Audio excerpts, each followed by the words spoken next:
एक नया चेहरा, एक नई कहानी। नमस्ते दोस्तों, आज मैं आपको एक ऐसे लड़के की कहानी सुनाने जा रही हूँ जिसके आने से स्कूल का पूरा माहौल ही बदल गया। तो बिना किसी देरी के शुरू करते हैं। हमारी कहानी शुरू होती है एक नए ट्रांसफर स्टूडेंट हुआ बियाओ से। स्कूल में उसका पहला दिन था और जैसे ही वो क्लास में आया, लड़कियां तो उसे देखकर बस फिदा हो गईं। खासकर हमारी हीरोइन यांगशी, जो अंदर ही अंदर खुशी से उछल रही थी क्योंकि हुआ बियाओ उसी के साथ बैठने वाला था। पर उसकी खुशी ज्यादा देर नहीं टिकी।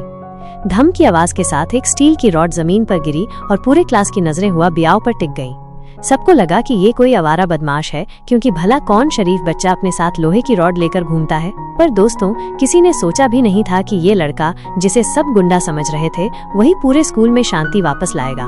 दरअसल हर रोज छुट्टी के बाद कुछ गुंडे बच्चों से जबरदस्ती सुरक्षा शुल्क वसूलते थे। पैसे न देने पर उनकी चप्पलें छीन लेते थे ताकि बच्चे नंगे पैर स्कूल आएं और बाकी स्टूडेंट्स डरे। ये सुनकर हुआ बियाओ को इतना गुस्सा आया कि उसने तुरंत अपनी रॉड उठाई और गुंडों से हिसाब लेने चल दिया। क्लास के बाकी बच्चे तो डर गए। उन्हें लगा हुआ बियाओ पागल हो गया है। कोई नहीं जानता था कि वो जिंदा वापस आएगा भी या नहीं, क्योंकि वो गुंडे हमेशा झुंड में होते थे और कोई उनसे सीधा पंगा नहीं लेता था। लेकिन हुआ बियाओ किसी की नहीं सुनता। अगले बस 3 मिनट में वो अपने दोस्त शियाओ कियांग की चप्पलें लेकर क्लास में वापस आ गया। उसने अपने दोस्त की मदद तो कर दी, पर इससे उसने और बड़ी मुसीबत मोल ले ली थी। क्लास के बाकी बच्चों को अभी कुछ पता नहीं था। वो तो बस हुआ बियाओ के बारे में पता लगाने में लगे थे, क्योंकि कोई भी बदमाश लड़के के साथ दोस्ती नहीं करना चाहता। हुआ बियाओ का अतीत, एक छुपा हुआ सच। शियाओ कियांग ने थोड़ी खोजबीन की और जो पता चला वो हैरान करने वाला था। हुआ बियाओ कोई आम लड़का नहीं था। पता है, ट्रांसफर होने से पहले उसने अपने पुराने स्कूल के दबंग की एक टांग तोड़ दी थी, और तो और उसने जानबूझकर स्कूल की लैब भी उड़ा दी थी। ये सब सुनकर यांगशी को अपनी पिछली चोट याद आ गई। 2 दिन पहले ही उसके पैर में कांच लगा था और उसे यकीन हो गया कि ये हुआ बियाओ का ही काम था। गुस्से में यांगशी हुआ बियाओ की तरफ भागी। क्लास के बाकी बच्चे डर गए कि अब हुआ बियाओ बदला लेगा, पर हुआ बियाओ ने कुछ और ही किया। वो तेजी से यांगशी के पास आया, उसके कंधे पर हाथ रखा और जैसे ही वो मुड़ी, हुआ बियाओ ने उसे उठाकर अपनी पीठ पर लाद लिया और भागने लगा। ये देखकर सब हैरान रह गए। यांगशी कितनी भी चीखती रही, पर किसी ने उसे रोकने की हिम्मत नहीं की। इससे स्कूल में उसकी इज्जत का फालूदा बन गया।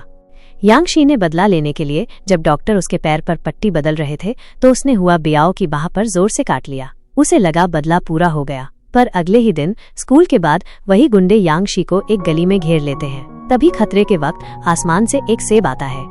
हुआ बियाओ को पहले ही शक हो गया था, इसलिए वो चुपके से यांगशी के पीछे आया था। लेकिन आज वो ज्यादा मारपीट नहीं चाहता था, क्योंकि उसका मानना था कि औरतें उसकी रॉड निकालने की स्पीड पर असर डालती हैं। हल्की हंसी। हुआ बियाओ ने फिर से अपनी पूरी ताकत से यांगशी को पीठ पर उठाया और स्कूल की तरफ भागा।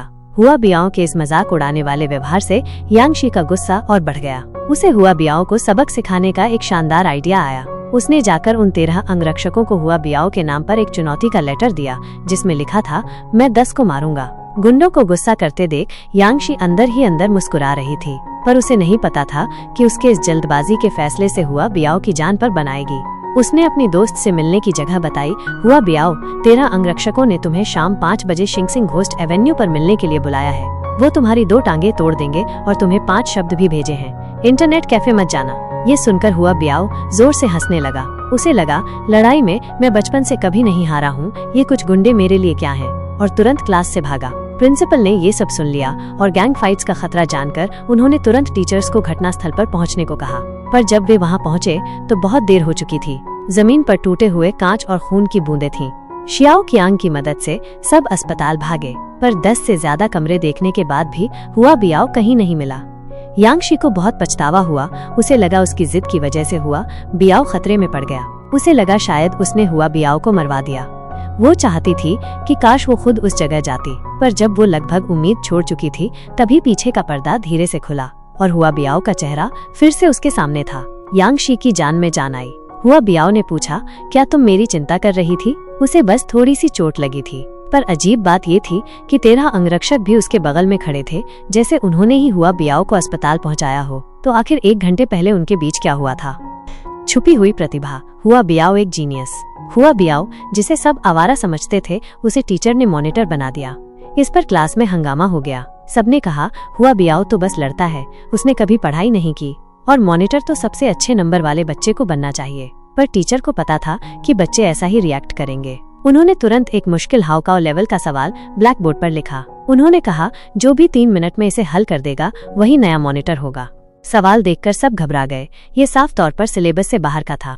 यांगशी को मॉनिटर की पोस्ट पर रखने के लिए ली यू ने आगे बढ़कर सवाल हल करना शुरू किया। उसे अपने दिमाग पर पूरा भरोसा था कि वो हुआ बियाओ को हरा देगा, पर 10-12 फॉर्मूले आजमाने के बाद भी उसे कोई रास्ता नहीं मिला। ली यू को समझ आ गया कि टीचर जानबूझकर उन्हें मुश्किल में डाल रहे हैं और उसने हार मान ली। पर हुआ बियाओ को जरा भी घबराहट नहीं हुई। उसने बस मेज पे कुछ हिसाब लगाया। हमें विश्वास ही नहीं हुआ। कोई भी नहीं मानता था कि हुआ बियाओ, जो कभी नहीं पढ़ता था, वो क्लास का छुपा हुआ जीनियस है। दरअसल टीचर को ये सब पहले से पता था। हुआ बियाओ का अतीत ही ऐसा था। 3 साल की उम्र में उसके माता पिता की मौत हो गई थी और वो अपनी दादी के साथ पला बढ़ा था। पर उसने कभी हार नहीं मानी। वो हमेशा खुशमिजाज रहा और पढ़ाई में भी बेहद अनुशासित था। उसकी डेस्क पर छोटे बड़े अनगिनत इनाम थे और वो 5 सालों से पूरे शहर का साइंस टॉपर था। अगर उसने गलती से अपने पुराने स्कूल की लैब न उड़ाई होती तो उसे ट्रांसफर ही नहीं किया जाता। लेकिन किसी को ये सब पता नहीं था। ली यू को लगा कि हुआ बियाओ जानबूझकर उसकी चमक छीन रहा है। अपनी इज्जत वापस पाने के लिए ली यू ने अगले फिजिक्स कंपटीशन में हिस्सा लिया। उसने कसम खाई कि इस बार वो हुआ बियाओ को हराकर ही रहेगा। ली यू दिन रात एक करके पढ़ाई करने लगा, पर हुआ बियाओ अपनी पसंदीदा कॉमिक्स पढ़ता रहता था। परीक्षा से एक रात पहले ही उसने थोड़ी पढ़ाई की। अगले दिन की परीक्षा में हुआ बियाओ आराम से पेपर कर रहा था, पर ली यू बहुत बेचैन था। परीक्षा शुरू होने के बस 10 मिनट बाद हुआ बियाओ ने सबसे पहले अपनी कॉपी जमा कर दी। ली यू हैरान था। उसे लगा इतनी जल्दी कोई पेपर कैसे कर सकता है। इससे उस पर और दबाव बढ़ गया। उसने आखिर तक रुककर अपनी कॉपी जमा की। उसे लगा इस बार वो जीत जाएगा। पर अगले दिन जब रिजल्ट आया तो सब हैरान रह गए। हमारी क्लास में एक टॉपर निकला है। पूरे शहर में फिजिक्स कंपटीशन में पहला नंबर। हुआ बियाओ रातों रात पूरे क्लास का हीरो बन गया और टीचर भी उसकी खूब तारीफ करने लगे। उन्होंने तो उसके पेपर को शाइनिंग लिस्ट पर लगाने को भी कहा। उस पल पूरी क्लास हुआ बियाओ को एक महान उदाहरण मानने लगी थी। पर बस ली यू ही था जो उसकी भरी हुई कॉपी को देखता रह गया। उस पल उसे आखिर में समझ आया कि सच्ची मेहनत भी प्रतिभा के आगे कभी कभी हार जाती है। स्कूल के बाद ली यू फिर से हुआ बियाओ के पास गया, पर इस बार वो चुनौती देने नहीं गया था। उसने दिल से कहा, मैं हार मान गया, तुम्हें बधाई। हुआ बियाओ ने हंसते हुए कहा, इस कंपटीशन में हार जीत क्या? दरअसल हुआ बियाओ शुरू से ही अपनी प्रतिभा दिखाना नहीं चाहता था, पर ली यू ही था जो उसके साथ होड़ कर रहा था। तो दोस्तों, ये थी हुआ बियाओ की कहानी। एक ऐसा लड़का जिसने अपने आने से पूरे स्कूल की तस्वीर बदल दी। ये कहानी हमें सिखाती है कि कभी कभी हमें लोगों को उनके बाहरी रूप से नहीं आंकना चाहिए।